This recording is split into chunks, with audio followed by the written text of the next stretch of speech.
నేను ఒకప్పుడు కాంచీపురం వెడితే ఒక వృద్ధ పండితుడు ఒక ఆయన నా దగ్గరికి వచ్చి ఓ మాట అన్నాడు, అది నా జీవితంలో నేను మర్చిపోను. ఆయన నాతో అన్నాడు, ఏదో మాట్లాడుతూ, కోటేశ్వరరావు గారు, అల్లుడు మంచివాడైతే భగవంతుడు తన కడుపున పుట్టిన కొడుకులతో పాటు వీరొక కొడుకుని ఇచ్చినట్టు, అల్లుడు మంచివాడు కాకపోతే తన కడుపున పుట్టిన కూతురు ప్రతిరోజు మరణించినట్టు. ఒకసారి చనిపోయింది అనుకోండి కళ్ళ ముందు కూతురు, ఎంత ఏడుస్తారు తల్లిదండ్రులు. అల్లుడు మంచివాడు కాడనుకోండి, ఆ కూతురు గురించి ప్రతిరోజు ఏడుస్తూనే ఉంటారు తల్లిదండ్రులు. అదే అల్లుడు మంచివాడు. ఆ కూతురు ఖండాంతరములలో ఎక్కడో ఉండనివ్వండి, తన కళ్ళ ముందు లేదు, అని తల్లి తండ్రి పరమ సంతోషంగా ప్రశాంతంగా ఉంటారు. ఎందుకని అంటే ఒక్క కారణానికి, ఎవరు ఎలా ఉండనివ్వండి, అల్లుడు చాలు బంగారు తండ్రి, నా కూతుర్ని గుండెల్లో పెట్టుకు చూసుకుంటాడు, అదొక్కటి చాలు, ఆ తల్లిదండ్రులు బతికేస్తారు. మిగిలిన వాళ్ళు ఎంత అనుకూలంగా ఉండనివ్వండి, అల్లుడు ఒక్కడు సరైన వాడు కాడనుకోండి, ఆ కూతురు నాన్నగారు ఇవాళ ఇలా ఇబ్బంది పడ్డాను, నాన్నగారు ఇవాళ ఇలా ఇబ్బంది పడ్డాను అని చెప్తుంటే ప్రతిరోజు కూతురు చచ్చిపోయినంత బాధపడతాడు కదా గురువుగారు.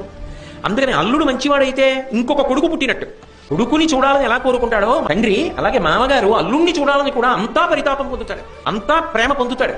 కాబట్టి కొడుకులతో ఒక కొడుకు పుట్టినట్టు. అల్లుడు మంచివాడు కాకపోతే అంత ప్రమాదం ఏర్పడినట్టు అన్నాడు. ఆ మాట నేను ఎప్పటికీ మర్చిపోను. ఎంత మహానుభావుడు అనుభవంతో చెప్పిన మాట. ఆడపిల్ల విషయం దగ్గరికి వచ్చేటప్పటికి తల్లిదండ్రులకు ఉన్నటువంటి పరిమితి ఏమిటో తెలుసా? ఈ పిల్లని జీవితాంతం సుఖపెట్టడం నా చేతిలో ఉందా? ఈ పిల్లని సుఖపెట్టడం నా చేతులలో లేదు.